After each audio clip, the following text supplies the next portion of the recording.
Vilakkattupadam Devasurya കലാവേദി and public ലൈബ്രറിയും ജനകീയ ചലച്ചിത്രവേദിയും സംയുക്തമായി സംഘടിപ്പിക്കുന്ന 11ാമത് ദേവസൂര്യ ഗ്രാമീണ ചലച്ചിത്രോത്സവം ഫെബ്രുവരി 4 മുതൽ 8 വരെയുള്ള ദിവസങ്ങളിൽ വൈകിട്ട് 6:30 സംഘടിപ്പിക്കും.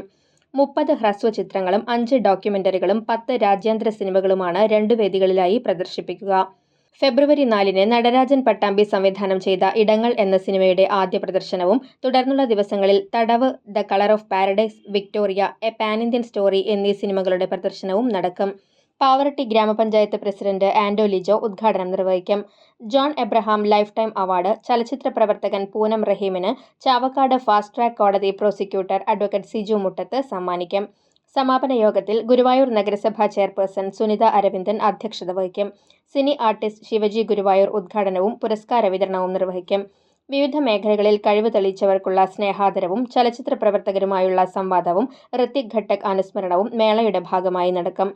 കാണികൾക്കായി ചുക്കുകാപ്പി, പായസം ഉൾപ്പെടെ നിരവധി സമ്മാനങ്ങളും ഒരുക്കിയിട്ടുണ്ടെന്ന് സംഘാടക സമിതി അംഗങ്ങളായ Reji Vilakkattupadam, Rafi Neelankavil, K S Lakshmanan, M G Gokul, Jaison Arakkal എന്നിവർ വാർത്താസമ്മേളനത്തിൽ അറിയിച്ചു.